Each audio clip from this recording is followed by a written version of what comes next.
Graça e paz, bom dia a todos. Eu gostaria de compartilhar com os irmãos uma mensagem. Hoje, segunda-feira, dia 23/11/2025. Amados, o texto dessa mensagem, eu diria, a injustiça contra um inocente.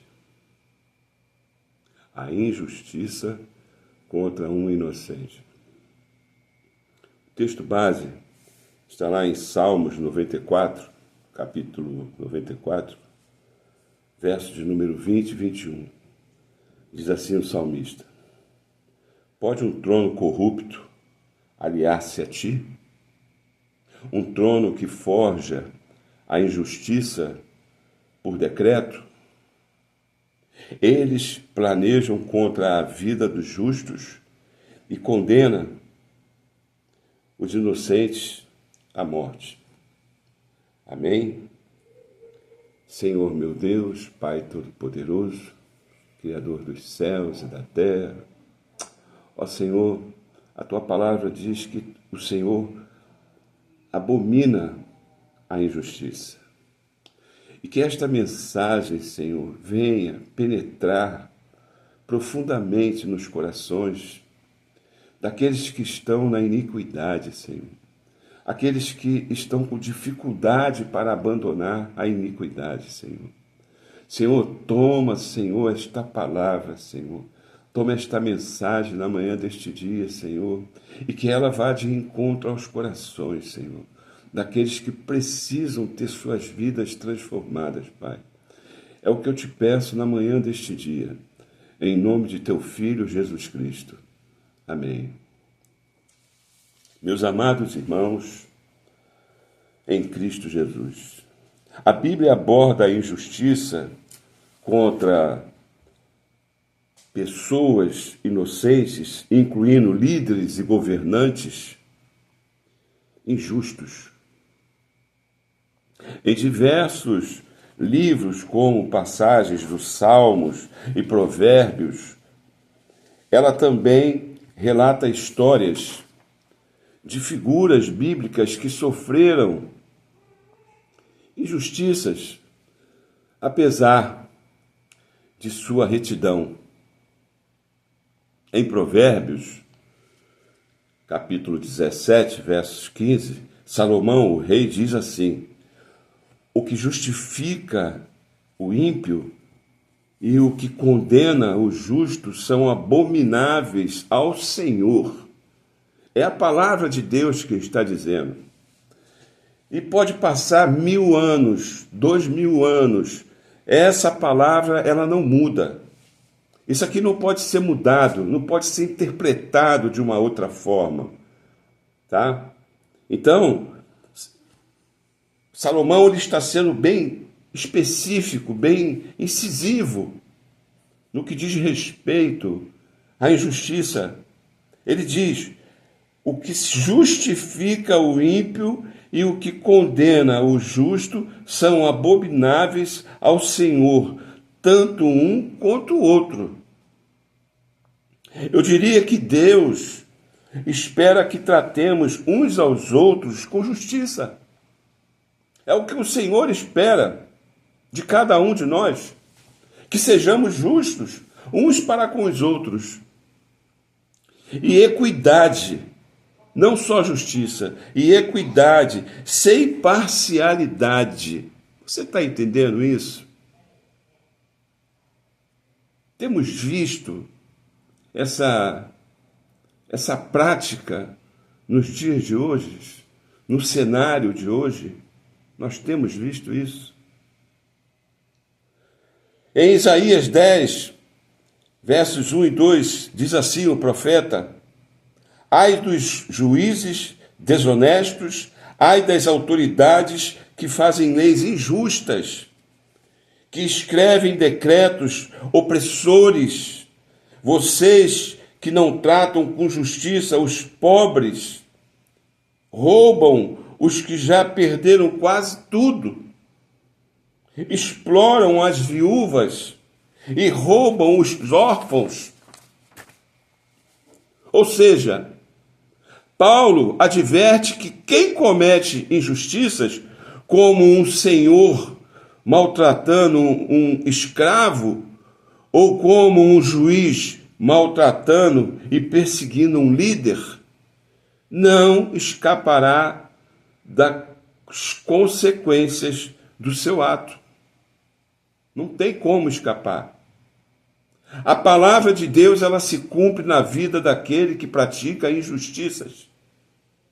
Está escrito, não pode mudar. A culpa não é de Deus. Não. Nós colhemos aquilo que nós plantamos. Não tem jeito, meu irmão. Aquilo que você faz é aquilo que você vai colher lá na frente. São as nossas escolhas. Nós pagamos pelas nossas escolhas, má escolhas. A justiça de Deus trará a justa retribuição por cada ato da injustiça. Como se pode ler em Romanos, capítulo de número 2, versos de 6 a 8, o apóstolo diz: Deus retribuirá a cada um conforme as suas obras. Deus retribuirá a cada um conforme as suas obras. Aqueles que, mediante a perseverança em fazer o bem, buscam glória, honra e incorruptibilidade, concederá a vida eterna, mas irará e indignar-se-á contra os que são egoístas, que rejeitam a verdade e servem à injustiça. É o que mais temos visto hoje em dia nesse cenário global. Ou seja, meu amado, Deus condena veementemente a injustiça, tanto nas relações interpessoais, quanto por parte daqueles que exercem autoridades. Deus abomina a injustiça, meu irmão, e espera que seu povo, os verdadeiros cristãos, aqueles que são convertidos, incluindo seus líderes, aleluia, que haja com retidão, em defesa dos vulneráveis, principalmente. Em Levítico,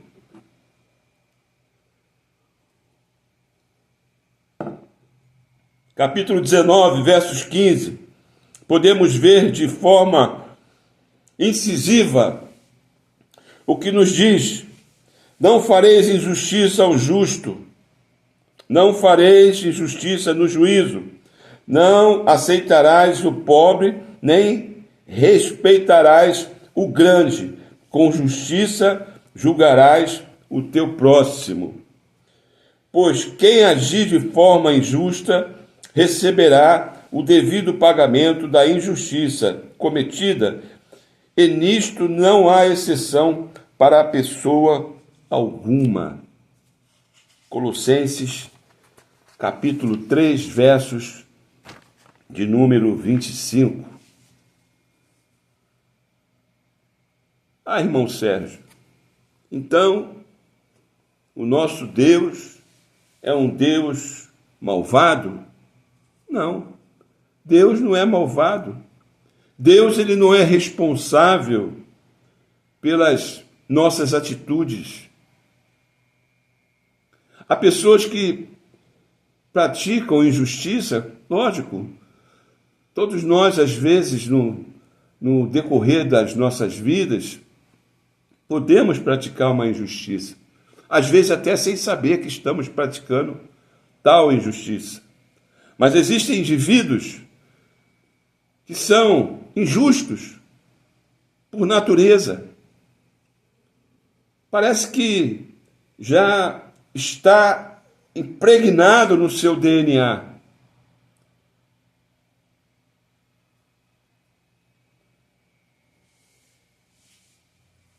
Deus não é malvado.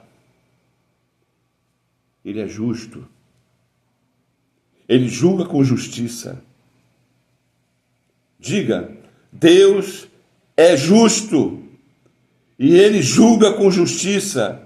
Deus é o meu juiz. A última palavra vem dele, porque Ele é justo, Ele é justiça. Meus irmãos, a Bíblia aborda a justiça de Deus e a retribuição.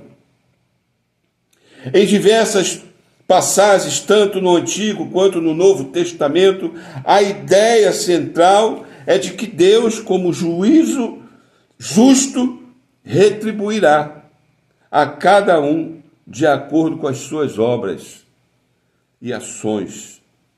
Alguns dos livros e versículos onde podemos ler sobre isso incluem, no Antigo Testamento, Isaías 59:18, diz assim, o profeta Isaías, conforme forem as obras deles, assim será a sua retribuição. Ora, nada mais justo. Conforme forem as obras deles, assim será a sua retribuição. Nada mais justo. Ou seja, Deus não é malvado. Furor aos seus adversários e recompensa aos seus inimigos. As ilhas dará a ele a sua recompensa. Continuação do versículo. Ou seja, Deus está falando que recompensará as más ações com fúria. Ah, mas Deus não vai fazer. Está na palavra, não sou eu que estou falando. Isso aqui não pode ser mudado. Pode passar 10 mil anos, 20 mil anos. Isso não pode ser interpretado de uma outra forma. Ah, não, mas não é bem assim, não. Ações com fúria. Ou seja, meu irmão, toda ação tem uma reação. Não é mesmo? Contra os adversários, mas com recompensa para aqueles que confiam nele, para aqueles que andam na sua presença, para aqueles que praticam a justiça. O capítulo 59 de Isaías, como um todo, aborda como o pecado afasta as pessoas de Deus. E o versículo 18 surge no contexto da promessa de que Deus entrará e salvará o seu povo. Ou seja, Deus, ele entrará, existe uma promessa, e salvará o seu povo, o povo que age com justiça. Em Salmos capítulo 11, versos 7, o salmista diz assim, porque o Senhor é justo, Deus é justo, e ama a justiça, o seu rosto está voltado para os retos. Ou seja, o Senhor está voltado para aqueles que praticam a justiça. Deus nada tem a tratar com o injusto. Deus nada tem a tratar com o ímpio. Deus nada tem a tratar com aquele que persegue o inocente. Você está entendendo? Deus é justo. Deus é justiça, meu irmão. Creia nisso. Cauterize isso no seu coração e passe a partir de hoje ser uma pessoa justa com o próximo, principalmente com os vulneráveis. Amém? Vejamos então a retribuição divina. O versículo afirma que Deus, conforme forem as obras dele, assim será a sua retribuição. Isso significa que os inimigos de Deus enfrentarão o seu furor. Já os que confiam em Jesus, em Cristo, e praticam a verdadeira justiça, receberão a sua recompensa. Aleluia! Diga aleluia, meu irmão. Glorifique o nome desse Deus maravilhoso, desse Deus que é justo, que nos conduz com justiça, que muitas vezes o Espírito Santo nos constrange de tal forma, a fim de que nós não venhamos a praticar tal injustiça para com o próximo. Não seja injusto, porque Deus não tem nada a tratar com quem pratica a injustiça. Isso é bíblico, isso está aqui na palavra. Não é o presbítero que está falando, é o Espírito do Senhor quem está falando. O capítulo 59, verso 18 de Isaías 17 e 18 mostra Deus se revestindo de sua armadura para lutar para a sua glória e sua justiça. Aleluia! Para que o nome do Senhor seja conhecido de todos os lados. Glória a Deus! Mostrando a ação de Deus contra a injustiça praticada pelo homem, pelo perverso.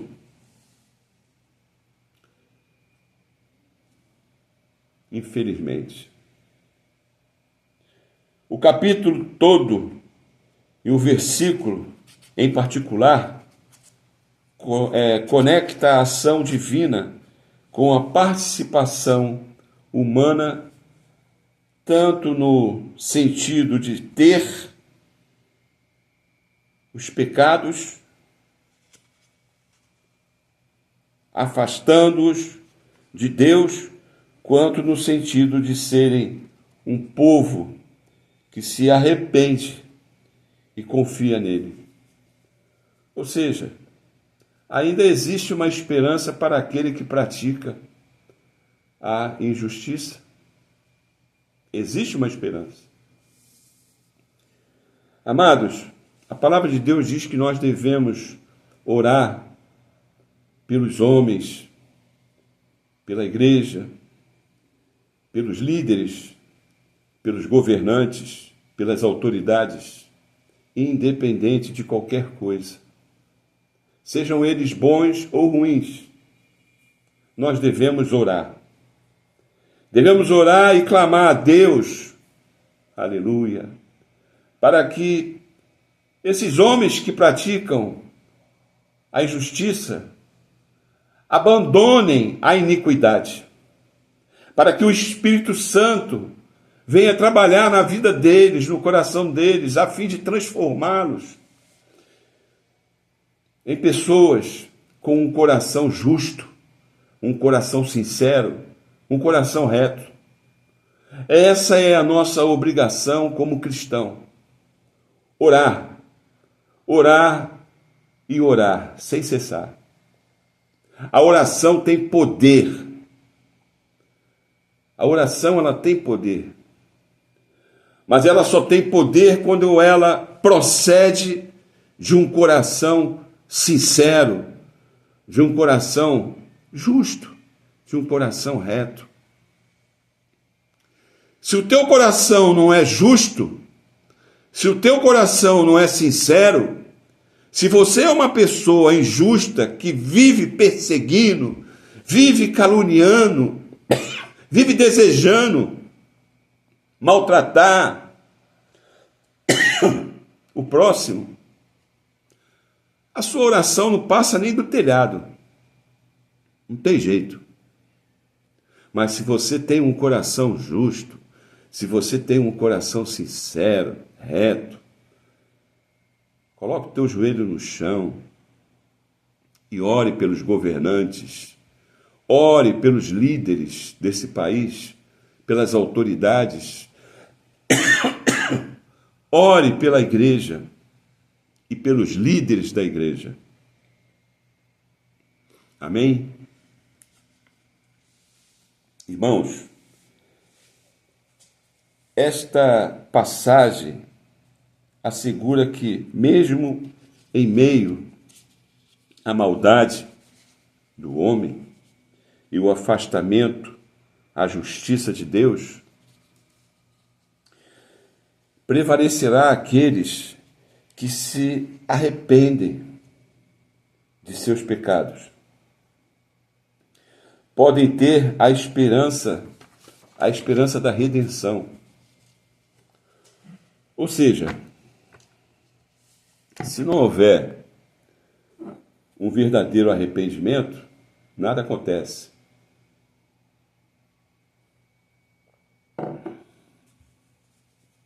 De acordo com o livro de Jonas, Deus enviou o seu profeta, Jonas, para pregar contra uma cidade. Por causa da sua grande maldade, inicialmente Jonas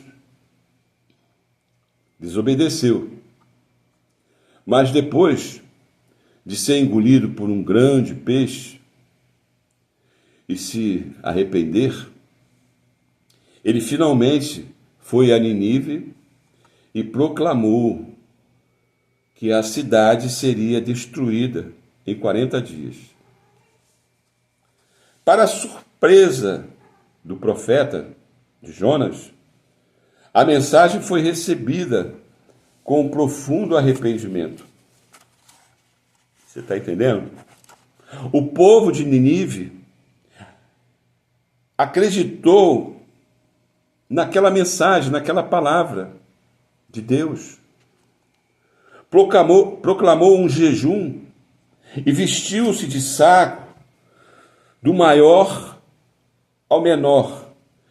Eles clamaram a Deus com força, abandonaram os seus maus caminhos e a violência e a injustiça de suas mãos.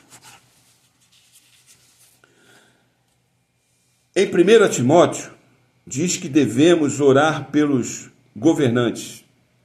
Eu torno a falar. Na sua primeira carta a Timóteo. Isso é muito importante. Capítulo de número 2, o versículo de número 2. Paulo escreveu: orem pelos reis e por todos os outros que têm autoridade, para que possamos viver uma vida calma e pacífica, com dedicação a Deus e respeito aos outros. 1 Timóteo 2:2. Irmãos, o nosso dever, torno a dizer, é de fazermos súplicas ao Todo-Poderoso, súplicas ao Senhor pelos que exercem autoridade. Porém, se há injustiça ou não, cabe ao Senhor interferir. Em Romanos 14:11, diz, porque está escrito, vivo eu, diz, porque está escrito, vivo eu, diz o Senhor, que todo joelho se dobrará diante de mim, e toda língua confessará a Deus, ou seja, meu irmão, minha irmã, igreja de Deus. Este versículo que cita a autoridade de Deus enfatiza que cada pessoa prestará contas a Ele no final. Cada pessoa. Ninguém ficará de fora. Deus se importa com a injustiça, com os oprimidos. e deseja que o povo que esteja sofrendo seja aliviado. O que é o oposto da injustiça?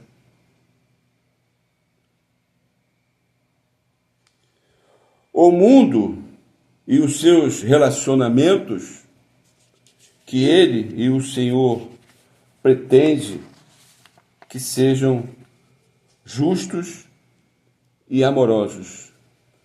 Deus quer que vivamos num mundo de justiça, num mundo de amor. Porque a falta de amor e a injustiça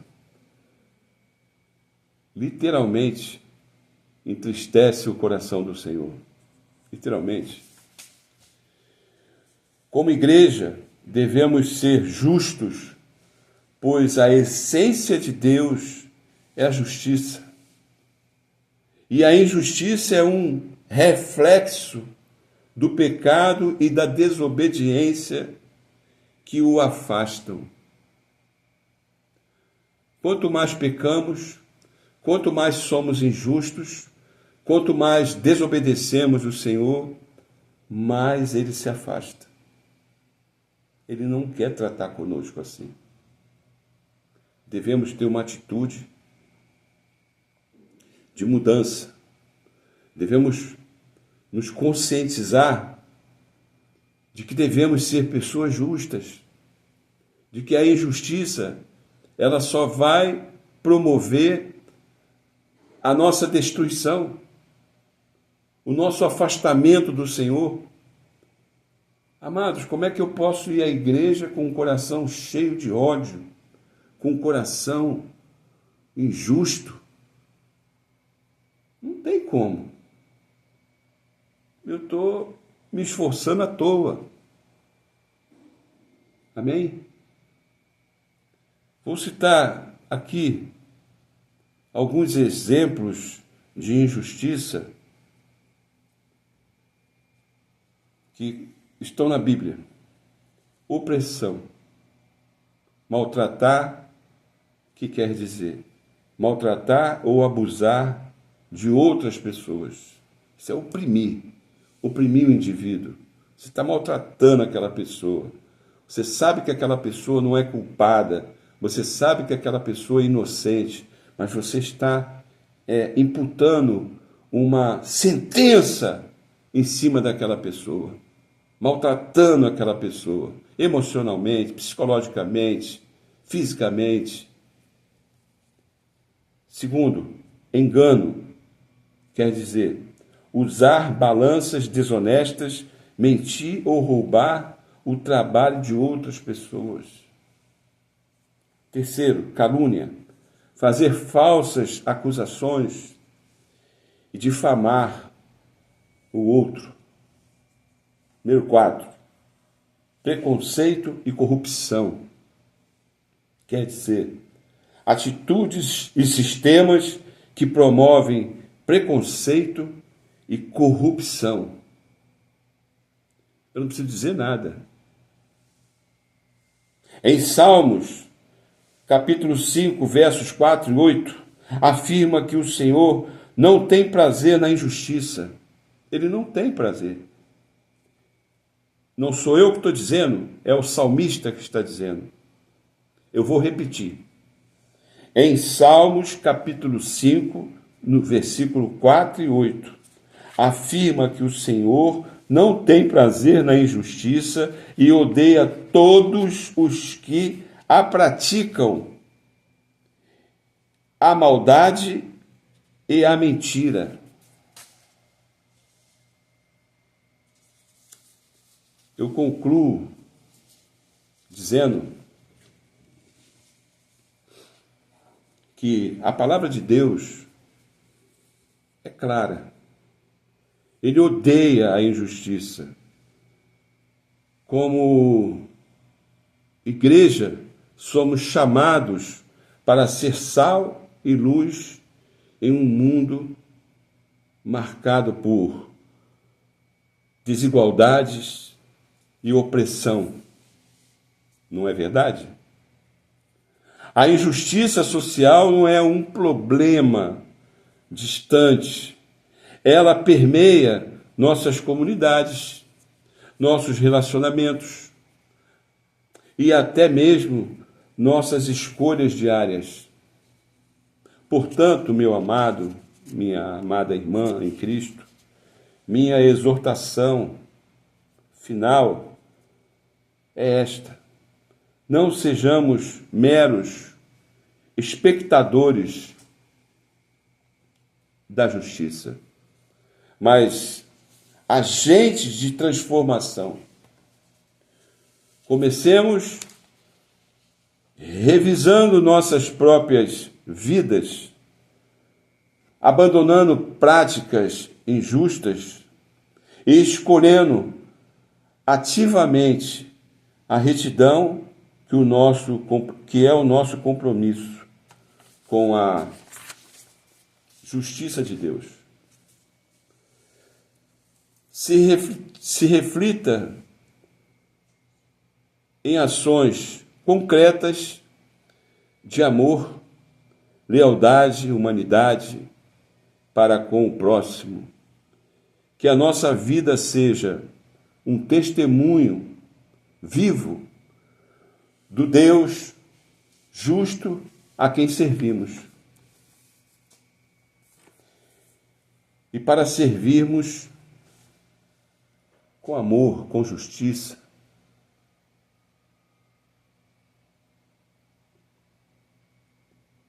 em Provérbios, capítulo 6, versos 16 ao 19, lista 6 coisas que o Senhor odeia e 7 que a sua alma abomina, incluindo olhos altivos, língua mentirosa e mãos que derramam sangue inocente.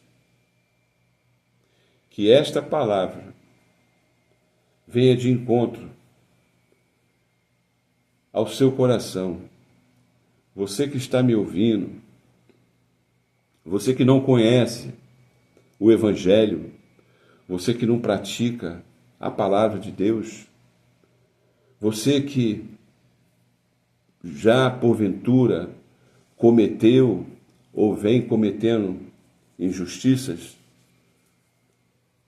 eu espero que essa palavra ela caia em seu coração, que ela germine, que ela cresça e dê frutos, para que você se torne uma pessoa mais próxima de Deus, para que você se torne uma pessoa justa.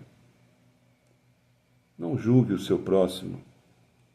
Cabe a Deus julgar a cada um de nós. Não pratique injustiça.